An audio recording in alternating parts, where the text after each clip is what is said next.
kala mo yuuɗa no yuwa sahabaɓe nelaɗo ɓen, no hoyna ɓe, no itta bote maɓɓe, no ñaawa ɓe, no yiyana ɓe hellaji ɗin, yiyantaɓe moƴƴereji ɗin, ya andu on ko naafiqijo kornuɗo naafiqaku. insan ta zandaka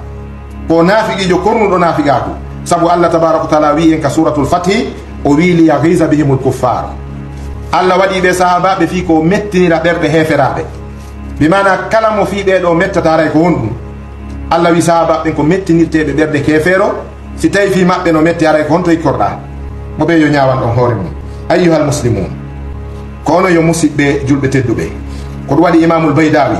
imam malik, ahmad bun hanbal, ibnu salah, bashir bun al haris, ibnu qadama, al imamul mazani, ali al madini, al humaydi, ibnu taymiya, imamu tahawi, imamul firyabi, hammadu bun salama, ayyubu sakhtiyani, sufyanu sawri, mo ɓe ɓeɗo no mari deftere fi ɓen yimɓe hoynoɓe sahabaɓe. ɓe fottani ɓay ɓe hoyni hoyneɓe, ɓay ɓe huɗi sahabaɓe huɗeɓe, ɓay ɓe añi sahabaɓe añeɓe. ɓeɓe mi janti inde mum ɗo. ko ɗum waɗi karama ko jogo mawɗo maki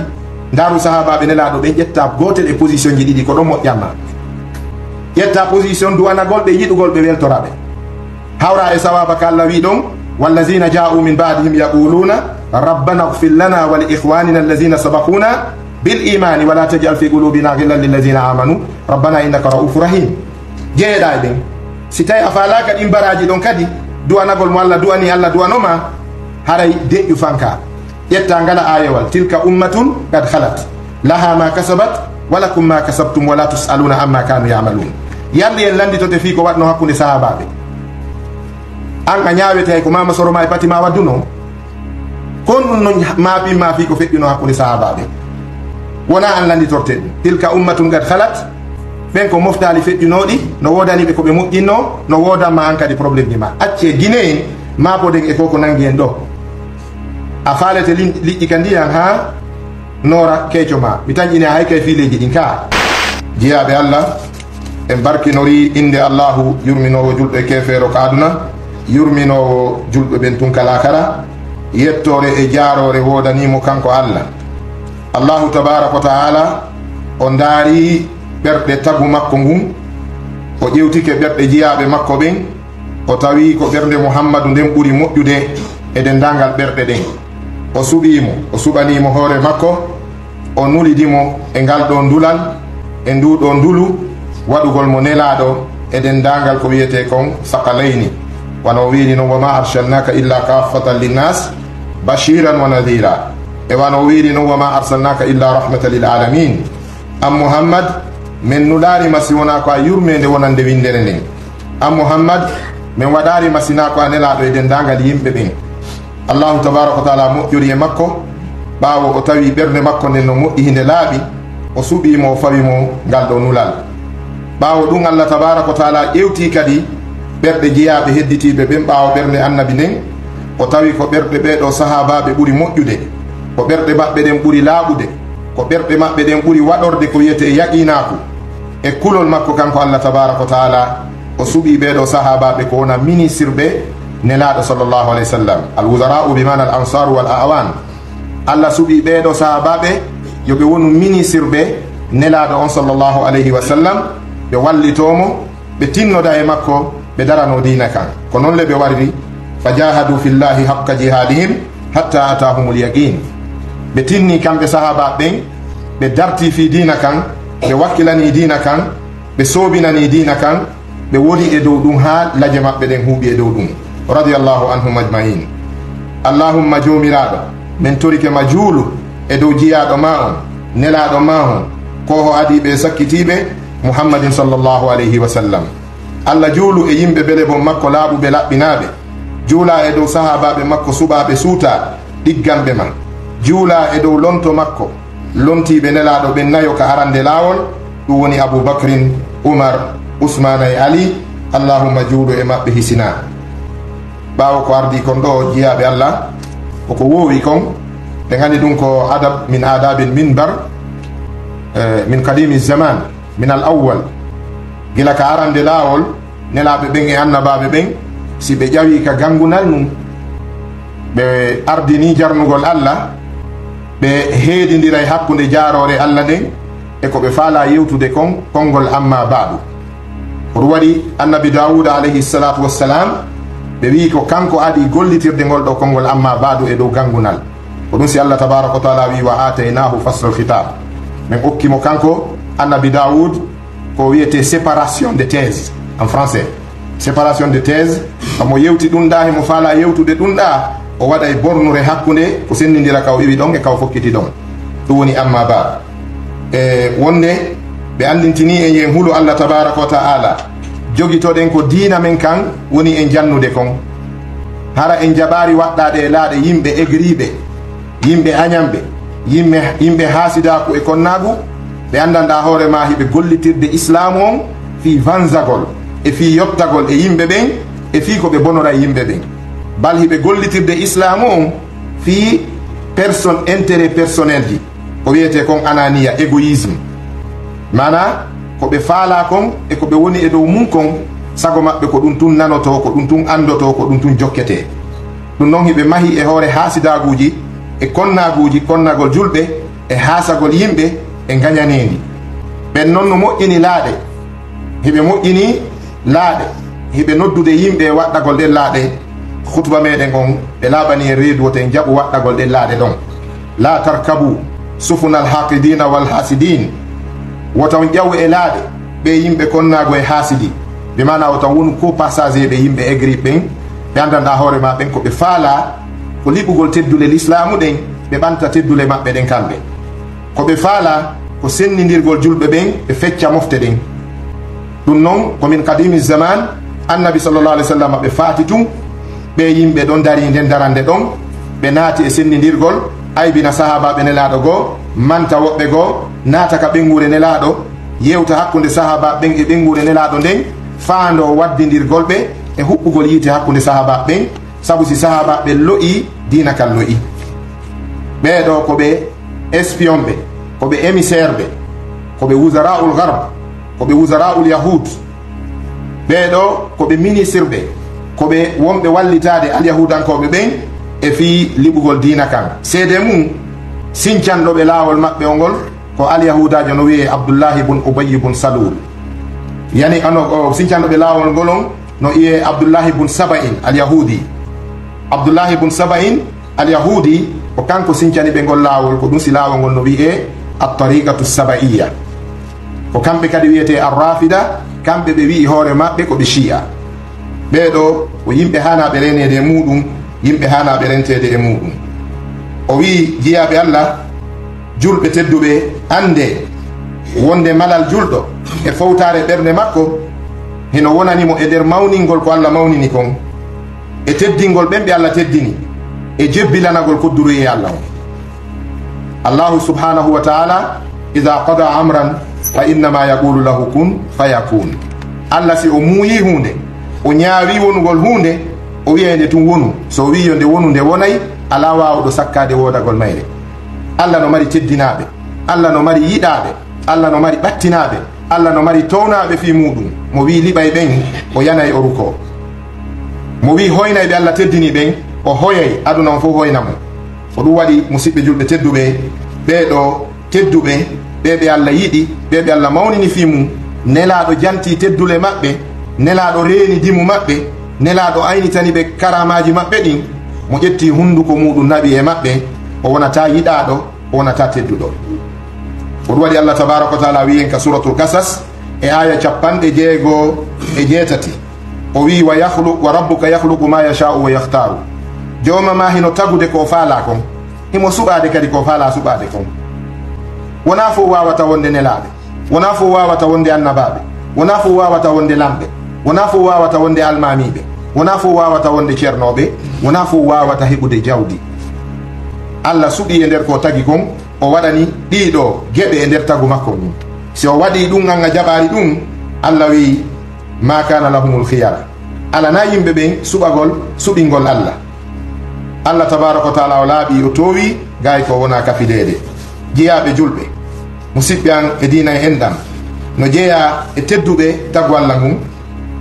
e hittuɓe ɗeɗo mofte islam, no jeeya e tedduɓe Allah ɓen, hittuɓe ɓen ka Allah tabaraka wa taala, teddinaɓe Allah e nelaɗo ɓen, teddinaɓe julɓe ɓen ɓeɗo sahabaɓe nelaɗo ridwanullahi alayhim. ɓeɗo sahabaɓe ko yimɓe ɓe Allah teddini, ɓeɗo sahabaɓe ko yimɓe ɓe nelaɗo yiɗuno teddini. julɓe ɓen fof no fottani teddingol ɓe, julɓe ɓen fof no fottani harmugol hoynugol ɓe e añugol ɓe e gufugol ɓe e yanugol e teddule maɓɓe ɗin. ko kamɓe woni safwatul halqi bada nabiyin, kamɓe woni ɓurɓe laaɓude ɓen, ɓuraɓe suɓede ɓen e tagu Allah ngum ɓawo annabaɓe ɓen. de mana après les prophètes ce sont ses disciples. si a wi annabaɓe ɓen ko hikkata e maɓɓe ko apôtre ɓe maɓɓe ɓen, ɗum woni talibaɓe maɓɓe ɓen. ɗum noon talibaɓe nelaɗo ɓen sallallahu alayhi wa sallam ɓe o ne'i ɓen, o yangudi ɓen, o wallidiri e muɗum ha dina kan hewti kaka hewti ɗon. wona an wona enen, ko ɓeɗo sahabaɓe tedduɓe. ko ɗum waɗi allahu tabaraka wa taala waɗaniɓe ngal ɗo ɓural. rijalun sadaku ma ahadullaha alayhi, ɓeɗo ɓe gongini ko ɓe ahodi Allah kon, ɓe wallay dina kan, ɓe woni ansaru din, ɓe woni sufunu tawhid, ɓe woni awanu nubuwa, ɓe woni wallitiɓe annabaku, wallitiɓe dina, sembinɓe dulu annabaku ngun. sinano kamɓe nelaɗo Allah tum wawatano hewtinde dina kan kaka hewti ɗon. ɓeɗo sahabaɓe ridwanullahi alayhim ari e maku mo ibnu abbas radiallahu anhuma filli, oɗo ko denɗu nelaɗo gueɗal bappa maɓɓe, o maki wonde o aya ka Allah tabaraka wa taala wi ɗon qulil hamdulillahi wa salamun ala ibadihi alladhina istafa. wi umin yetti Allah, yettore wodani Allah, jam e kisiye woni e dow jiyaɓe Allah ɓe o suɓi ɓen. ibnu abbas maki ɓe suɓaɓe Allah ɗo humu ashabu muhammadin sallallahu alaihi wasallam, ko sahabaɓe nelaɗo ɓen Allah wi ɗo. sufyanu bun uyayna o maki e nder o aya qur'ana ka Allah wi alladhina amanu wa tatma'innu qulubuhum bi dhikrillah. ɓe gomɗinɓe ɓerɗe mum ɗe deeƴiri sabu anditugol Allah e waɗirgol fi Allah. sufyanu bun uyayna o wi, aya on ko aya no gay jeetataɓo suratu ra'd. sufyanu bun uyayna maki ko sahabaɓe nelaɗo ɓe wiya ɗo. wahab bun munabbahin kadi wi ka Allah wi ɗon bi aydi safaratin kiramin barara. o wi o kiramin barara ɓe yimɓe tedduɓe ɗiggamɓe Allah, ko Allah fandi ɗo ko wondiɓe annabijo ɓen sallallahu alayhi wa sallam, ɗum woni sahaba ɓen. imam qatada goto e firoɓe qur'ana andiraɓe andugol qur'ana, o maki e nder o aya ka suratul baqara 191 ka Allah wi ɗon yatlunahu haqqa tilawatihi, hiɓe janga nde ɗo deftere Allah e sunna nelaɗo Allah on haqiqa jangugol. oɗo imam qatada o maki ɓe wiyaɓe ɗo ko sahabaɓe nelaɗo ɓen ni, ɓe gomɗini Allah, ɓe gollitiri ko ari gonka deftere, ɓe ñawiri deftere nin, en wawataɓe hewtitade ko wiyete wakkilare soɓe. imam meɗen almami firoɓe ɓen imam ibnu jariri tabari o maki ka aya ka Allah wi ɗon fi buyutin adina Allahu an turfa. Allah no mari e cuuɗi ɗi o duwini yoɗi ɓante yoɗi towne, ɗum woni juulidaje ɗin. rijalun la tulhihim tijaratun wala bay'un an dhikrillah. Allah no mari ton worɓe ɓe andanda hoore ma ittataɓe e lawol Allah sokolaji ɗaɓɓere e sokolaji mecce maɓɓe, ɗum accintintaɓe selintaɓe lawol Allah, eɓe hula ñalande ɗe ɓerɗe ɗen wayri toyto e muɗum. oɗo ibnu jarir o maki ko sahabaɓe nelaɗo ɓe mbiya ɗo kadi ko enen yo julɓe. ɓeɗo sahabaɓe ko kamɓe woni ɓurɓe ɗiggude e mofte ɗen ɓerɗe. mofte ɗen fof ko kamɓe ɓuri ɓerɗe ɗigganɗe Allah, ko kamɓe kadi ɓuri luggude gandal, ko kamɓe kadi ɓuri ronditanade dina kan dongal tiɗugal e yewtay ɗum yeeso ɗo joni, ko kamɓe kadi ɓuri tiɗude kadi peewal, ko kamɓe kadi ɓuri moƴƴude ko wiyete alhaali e jikku e wakkilare. ko ɗum waɗi fiyake maɓɓe on feƴƴa ko ibnu mas'ud maki kon radiallahu anhu wa ardahu, o maki yiɗugol sahaba ɓen ko sunna mo Allah sunnini e dow meɗen. du'anagol ɓeɗo sahabaɓe ko ɓattorɗum Allah, ñentingol ɓe iwtira ɓawo maɓɓe ko yottorgal faade e Allah. naam, ƴettugol batteji maɓɓe ɗin ka dina gollitira, ɗum ko teddugal noon e ndimmo. ɓe mana yiɗugol sahaba ɓen Allah waɗi ɗum e dow meɗen ko ɓe. du'anagol ɓe ko ɓattorɗum Allah, ñentingol ɓe ko laawol yottinaygol faade e Allah, jogitagol batteji maɓɓe ɗin, jikkino jikkuji maɓɓe ɗin, ɗum kan ko teddugal noon. ko ɗum waɗi ceerno meɗen cheikh l'islam ibnu taymiya alayhi rahmatullah ka deftere maɓɓe laamiya eɓe maki ɗon ya sa'ili an madhabi wa aqidati rusika alhuda man lil hidayati yasalu. اسمع كلام محقق في قوله لا ينسني عنه ولا يتبدل حب الصحابة كلهم لي مذهب ومودة القربى بها أتوسل أي كون وني دوم ceerno on maaki yiɗugol sahabaɓe nelaɗo ɓen ɓe fof e maɓɓe min ɗum ko laawol lanno almami maliki no maako noon ɓe maaki diina maɓɓe kan ko mahi koye dow yiɗugol tato e teddingol tato allah e nelaɗo mum on sahabaɓe ɓen e hikkiɓe sahabaɓe ɓen e karamakoɓe diina jannoɓe diina ɓen mo yiɗari ɓeeɗo mo teddinari ɓeeɗo haray o hoyni diina kan addu'atu ila l islam noddoɓe faljita janna andina yimɓe ɓen ko honno allah ɓattorte ɓen ɓe si teddinaka haray ko ɗum woni diina kan hoynama imam maliki maaki teddule ɗen ka ɓerde makko o fayi e hoore ɓeeɗo allah e nelaɗo mum on sahaba ɓen e yutirɓe ɓawa mum ɓen e karamakoɓe diina jannoɓe diina noddana diina ɓen ɓeeɗo ko awliyaullah ɓeeɗo ko yiɓɓe allah ni si tawi a teddiniɓe a teddi si a hoyni ɓeeɗo a hoyi si a añi ɓeeɗo a añi hoore maɗa saabu ko yiɗaɓe ka allah o wi jiyaɓe allah ɓeeɗo sahabaɓe ko kamɓe woni laaɗe rondinoɗe l'islam on ɗen sakiti ka hoore leydi allah ilal qarat ɓawo nelaɗo sallallah alih w sallam ɓe waɗi hajjatul wada ko hajju maɓɓe goto mo ɓe waɗuno on ka arafat ɓe makeni sahabaɓe hal ballahtu ene mi yettini sahabaɓe wi nam ya rasulullahi ballahta o maki ishhadu allahumma ashhad seedite mi yettini sahabaɓe wi shahidna min seeditike nelaɗo maki allah seedito an kadi allah cippini aya qur'ana ko seeditike al yawma akmaltu lakum dinakum wa atmamtu alaykum ni'mati wa raditu lakum al islam dinan ɓawo ɗum feƴƴi hiɓe hiira nelaɗo maki awa mi yeetike on e diina kan ko allah jonnilan ko mi laaɓani o reedu fal yuballighu shahid al ghaiba onon tawaɓe ɗo ɓen yahe yottinon e ɓe ala ɗo ɓen no woodi sahabaɓe nden ñande ɓe fewtirano madina fiwata ɓe andi to galleji maɓɓe ɗin e ɓengureji maɓɓe ɗin e projet ji maɓɓe ɗin ɗum amina ɓe yahugol no sakita dina kan rakadu ila duniya ɓe dogi ɓe yehi aduna on musidɓe tedduɓe so yehi gonjo ko china e région shanghai on taway ɗon belaye sahabajo nelaɗo hino wattina ɗon chine so yehi mozambique ndi leydi wiyeteni mozambique ɓe wi leydi ndin tigi tigi inde mayre on ko moussa ibnu bik historien ɓe mozambique en ɓe ɓen no wi'i wonde yenade no ɗon ɓe anda date mayre ko ɓe ɓuri noon jortade c'est un tombeau d'un compagnon du prophète de l'islam qabrun min maqabiri ashabi rasulillah idan hawnaki hara ko on woni ko ennitira leydi ni moussa ibnu bik ka wiyete mogadisu ɗo wona mogadisu ko makkadu shak ka wiyete islamabad wona islamabad ko islam abadan ka wiyete Iceland ɗon ɗum ko Jamaique wona Island ko Islam land la terre de l'islam ka wiyete Portugal ɗo wona Portugal ko ardul Portugal leydi lemunne ko sahaba ɓe hewtuno e mayri ɓe tuti lemunne ɓe essayi kala ko ɓe awiron ka moƴƴude ɓawo ɓe awi lemunneje ɗen ɗe jeeɓi ɗe moƴƴi ɓe wi hadihi l ardu saminatun lil Portugal fa summiyat l ardu bil Portugal ɓe wi ndi leydi no moƴƴani lemunne leydi ndi wiya Portugal ko n'importe ɓe wayli wi Portugal ka wiyete jibolorta ɗon ɗum ko Espagne wona jibolorta ko jabalu tarik bun ziyad jabalu tarik ɗum no ɗuuɗi hande e hoore leydi allah ni ɓe waylay inde ɗen fi yo qualité on yo mutu fi ko ɗaɓɓa kon e inde nden wota hando kono no anda islamu hewtuno continent ji adnan fof sahabaɓe sakiti dina kan saabu mako goto nelaɗo yettinoye ko nani ɗollankon ɗon ɓe jooɗaki ɓe ma yaari ka leyɗe maɓɓe ɓe wuuritari hande kadi e ley ɗowdiji cuuɗi maɓɓe ɗin ɓe yalti ɓe sakiti islam on ko ɗum wi ɓe sufunu risala laaɗe ndulu ngun ɓeɗo sahabaɓe mo yiwɗa e maɓɓe o haray a yi hoodere peewal hadis on hay simo mari ella ka sanad kono noon kan mana makko no laaɓi ashabi aleykum kan nujumi ayyuhum muqtadaytum faqad ihtadaytum sahabaɓe am ɓen no wayi e dow moɗon wakkode ɗen mo tindinorɗo laawol o on wuɗɗoyay on feeway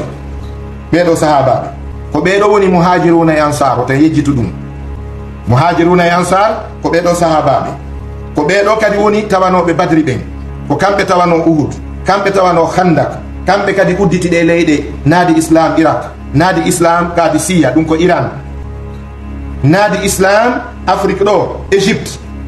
nelaɗo sallallah sallam maki ittahisu min misra junudan ɓay on naadi islam on Égypte yahe waɗon base militaire ɗon, kamɓe addi islam on Afrique. ko arabeɓe ɓen sahabaɓe e talibaɓe sahaba ɓen addi islam on han Sudan. imam Muslim an-Naysaburi koye nder ɗum mawɓe meɗen ɓen hawrodiri e islam on. Al-Fullaniyun fulɓe ɓen ɓe jaɓi islam on, kamɓe kadi ɓe ari ɓe tinni ɓe fijirari islam on, ɓe janni, ɓe noddani, ɓe yangani, ɓe kurkani yalla yoɓɓi ko moƴƴi e joddi. ɓeɗo sahabaɓe haran yejjitari ko kamɓe wonno kadi esiraɓe nelaɗo ɓe, na an e min. Seydina Aliya ko esiraɓe nelaɗo, denɗu maɓɓe ƴetti gueɗal maɓɓe Fatima koho sonnaɓe julɓe ɓen. Seydina Umar ƴetti gueɗal mum Hafsa okki nelaɗo sallallahu alaihi wasallam. Aboubacre ƴetti gueɗal mum Aisha okki nelaɗo sallallahu alaihi wasallam. Seydina Ousmana jombani nelaɗo ɗiɗo ko ɗum wimo Zunnurayni, o jombi Rukayya, on faati nelaɗo wattanimo Ummu Kulsumi.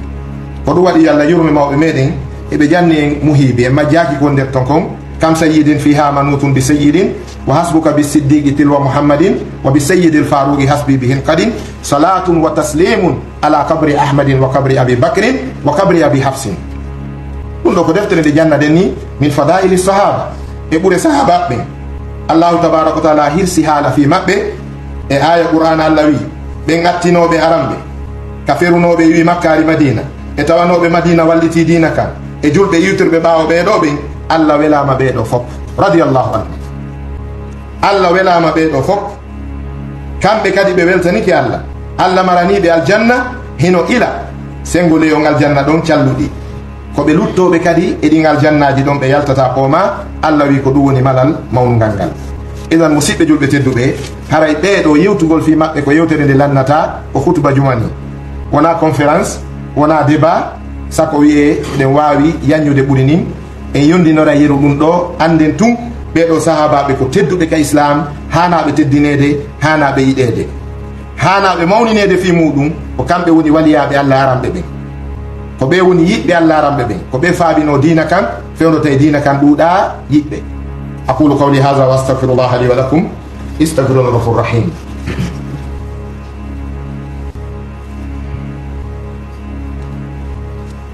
bismillahir rahmanir rahim. alhamdulillahi wassalatu wassalamu ala rasulillah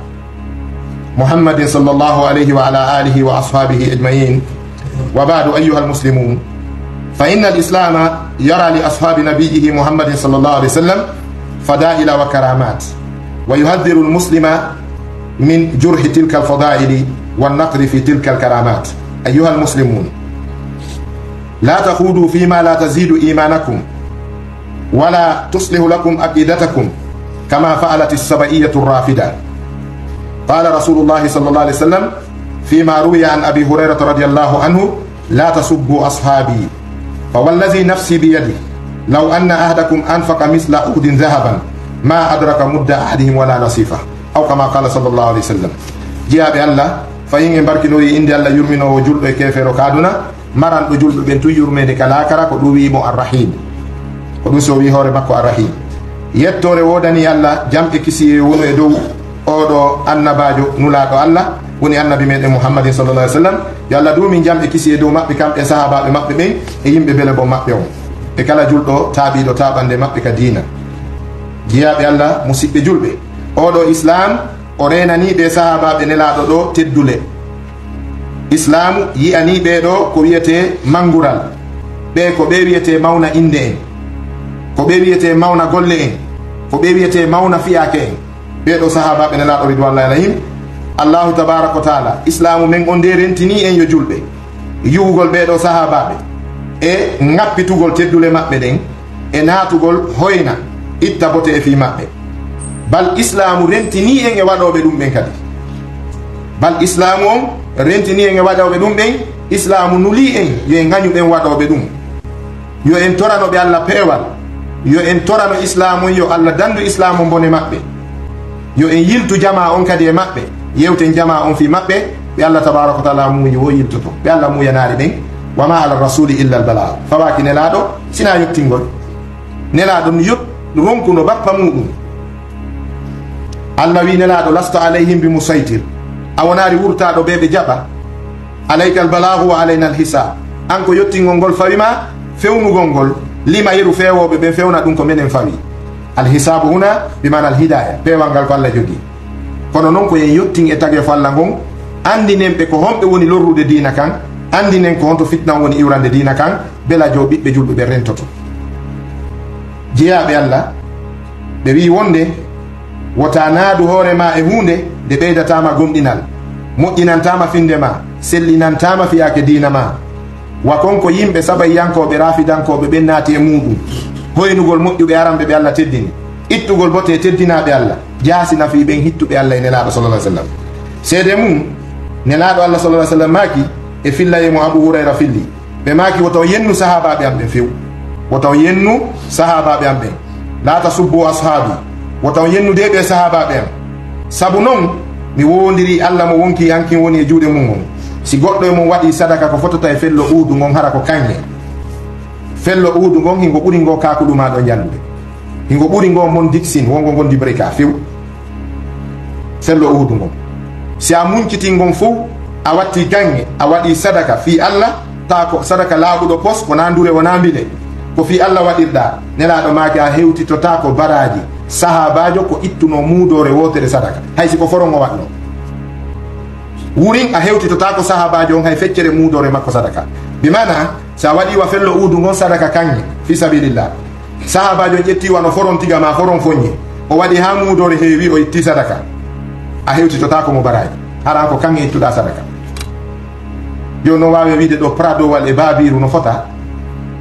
avion wal hélicoptére wal no fota hélicoptére oto no fota o wey idan kala wiiɗo wawa hewtitade ɓen o eɓɓi ko wawa wonde nelaɗo sallallah sallam maki on wawata hewtitade goto e maɓɓe muudore mum sadaka wona hay feccere ni ko ɗum waɗi Abu Zur'at ar-Razi karamokojo mawɗo o maki man ra'aytahu yantaqisu fi ashabi rasulillah fa'alam bi annahu zindiq kala mo yiwɗa no yiwa sahabaɓe nelaɗo ɓen no hoyna ɓe no itta bote maɓɓe no ñaawa ɓe no yiyana ɓe hellaji ɗin yiyantaɓe moƴƴereji ɗin ya andu on ko naafiqijo kornuɗo naafigaku insan ta zandaka ko naafiqijo kornuɗo naafigaku sabu Allah tabaraka wa taala wi en ka suratul fathi o wi li yaghiza bihimul kuffar Allah waɗi ɓe sahabaɓe fi ko mettinira ɓerɗe heferaɓe bimana kala mo fi ɓeɗo mettataray ko honɗum Allah wi sahabaɓe ko mettinirteɓe ɓerɗe kefero si tawi fi maɓɓe no metti aray ko honto ikkorɗa mo ɓe yo ñawan ɗon hoore mum ayyuhal muslimun ko ono yo musidɓe julɓe tedduɓe ko ɗum waɗi imamul baydawi imam malik ahmad bun hanbal ibnu salah bashir bun al haris ibnu qadama al imamul mazani ali al madini al humaydi ibnu taymiya imamu tahawi imamul firyabi hammadu bun salama ayyubu sakhtiyani sufyanu sawri mo ɓe ɓeɗo no mari deftere fi ɓen yimɓe hoynoɓe sahabaɓe ɓe fottani ɓay ɓe hoyni hoyneɓe ɓay ɓe huuɗi sahabaɓe huuɗeɓe ɓay ɓe añi sahabaɓe añeɓe ɓeɓe mi janti inde mum ɗo ko ɗum waɗi karamakojo go mawɗo maki ndaru sahabaɓe nelaɗo ɓe ƴetta gotel e position ji ɗiɗi ko ɗon moƴƴanma ƴetta position duwanagol ɓe yiɗugol ɓe weltoraɓe hawra e sawaba ka Allah wi ɗon wallazina ja'u min ba'dihim yaquluna rabbana ighfir lana wa li ikhwanina allazina sabaquna bil imani wa la taj'al fi qulubina ghillan lil ladzina amanu rabbana innaka ra'ufur rahim jeeɗa e ɓen si tawi a falaka ɗin baraji ɗon kadi duwanagol mo Allah duwani Allah duwanoma haray deƴƴu fanka ƴetta ngala ayewal tilka ummatun qad khalat laha ma kasabat wa lakum ma kasabtum wa la tusaluna amma kanu ya'malun yalli en landitote fi ko watno hakkunde sahabaɓe an a ñawete ko mama soroma e pati ma wadduno kon ɗum no maafi ko feƴƴuno hakkunde sahabaɓe wona an landitorte ɗum tilka ummatun qad khalat ɓen ko moftali feƴƴunoɗi no wodaniɓe koɓe moƴƴinno no wodanma an kadi probléme ji ma acce guine en mapoden e koko nangi en ɗo a falete liƴƴi ka ndiyan ha noora keeco ma mi tan ine hay kay fileji ɗin ka guine no mari ko guerde harana joɗagol e ñawugol hakkudeji yimɓe feƴƴunoɓe wattinanoɓe darnugol tribunal ji kamaynoɓe ñaawe wuuruɓe bomɓe no wooda enan haray gon sengo ɓe ɗen hani wattande haqqil ɓe wi ko onon yo julɓe haray ɓeɗo sahabaɓe ino jeeya e ɓuure maɓɓe ko kamɓe yangani dina kanka arande lawol ko kamɓe kadi Allah wi yafanike ko bonni kon ɓe heeɗi garanti ko ɗum waɗi almami maliki maki o tan ukko e ɗum e nder ɓe sahabaɓe fof noon kadi ko ɓuri teddude patron sahabaɓe fof ko Aboubacre radiallahu anhu ceerno no maki ɗum ka lamiya ibnu taymiya وبحب الصحابة كلهم لي مذهب ومودة القربى بها وتوصلوا ولكلهم قدر ألا وفضائل لكنما الصديق منهم أفضل صحابة ɓen fof no mari ɓuri e teddude kono ɓurɗo ɓe on fof kadi ko aboubacrin ko nelaɗo maki ɗum ɓe maki hayrul ummati bada nabiyiha aboubacrin ko ɓuri moƴƴude mofte ɗen ɓaawo annabajo mofte ɗen ko aboubacre nelaɗo sallallah alih sallam maki si gomɗinal tagge fo ngon fof e kulol maɓɓe Allah waɗama e beɗɗo balance ko aboubacre kon waɗama e beɗɗo balance gomɗinal e kulol aboubacre ngo jiccay kanko woni afdalul ummati bada nabiyiha wallahi i wallahi oɗo ɓuri teddude mofte ɗen ɓaawo annabajo ko hikke makko ko Umar bun al-Khattab hikke makko Usman hikke makko denɗo makko e siraɓe makko Ali ibn Abi Talibin radiyallahu anhu si iwi e ɓeɗo nayo ko jeego wattete e ɓeɗo nayo ɓen ɗon sappo wiyete al ashratul mubashsharuna bil janna ɓeɗo nelaɗo lintirɓe goto goto moɓe woli inde mum woɓe na fil janna aboubacrin fil janna Umar fil janna Usman fil janna Aliyu fil janna ɓe watti ɗon honɗum Talhatu sahabajo wiyeteɗo Talha on e wiyeteɗo Azubairu on e sahabajo wiyeteɗo Abdourahman bun Awfin on e Saad bun Abi Waqqas e Saidu bun Zaydin e Abu Ubaidata Amiru bun Jarrah radiyallahu anhum ajmain ko ɓeɗo wiyete sappo weltiniraɓe natugol aljanna no wuuri o wima worɓe ɓen fof no fota o woli tum mi andi otoje ɗen fof no ka lawol kono no woodi yaltitengal ɗeya fof daro ha ngal feƴƴa ka awa worɓe no ka worɓe ɓeɗo sappo ɓuri teddude ka islam ɓuri mawnude ka Allah tabaraka wa taala no hikki e maɓɓe sahabaɓe wulure e temeɗɗe nayo tawanoɓe ɓen bay'atu ridwan wulure e temeɗɗe nayo sahabaɓe tawanoɓe ɓen bay'atu ridwan ɓe Allah wi ɓe laqad radiyallahu anil mu'minin id yubayi'unaka tahta ash-shajara ɓeɗo ɓe fof kadi ko ɓe yimɓe aljanna no jeeya e maɓɓe ahlu suffa capan temeɗɗe nayo sahabaɓe suɓodirnoɓe waɗi golle mum kurkanagol dina e janngugol ɓe iwari ka julide ha ɓe faati hino jeeya e maɓɓe tawanoɓe badri ɓen kullu mu'minin sharaka badran fa huwa min ahli ljanna kala julɗo gomɗinɗo tawanoɗo badri ko waɗen aljanna tawanoɓe uhudu ɓen itti e sikke capanɗe jeeɗiɗo ɓe heferaɓe warnoɗon ɓen y compris bappanelaɗo Hamza radiallahu anhum ɓeɗo ko ɓe yimɓe aljanna ko non ñande ko nelaɗon tolude sahaba en ɗum ɓe maki gorko ara e ɗo joni ko waɗen aljanna sahabaɓe jooɗi ɓe wi sago maɓɓe ɓe iwa eno ɗonta ko kamɓe artoyta ɗum aboubacre yaltiti netti seeɗa ɓe wi gorko aljanna kadi aray Umar yaltiti ɓe maki gorko aljanna tawa en ɗo Ousmane yaltiti ɓe maki en fotte joni e gorko aljanna immagol makko ɓe fotte Seydina Ali radiallahu anhum donc ɓeɗo ko Allah waɗani ɓe ɗe teddude ɗo ceerno ne rentrez pas dans ce qui ne vous concerne pas piiji conflit ji arabe perse koɓe waɗuno toon guereji hakkude arabe ɓe perse ko qur'ana signalani ka suratu rum gulibati rum fi adna al ardi min ba'di galabihim sayaglibun conflit racial ko ɓen ka golfo joguino kongo taɓe rondo ɗum ɓe adda e hoore men enen ga ko mabini en kono rewiren Allah e seediren e tampere ji meɗen ko ɗum ɗo woni islamu on ko hewti en kon koye hoore ɗum tawɗen karamokoɓe dina kan koye hoore ɗum tawɗe mawɓe meɗen e dow muɗum yo Allah tabintinen e dow muɗum ha o ƴettita en haray aqulu qawli hadha wa astaghfirullah li wa lakum istaghfiruhu huwa al ghafuru rahim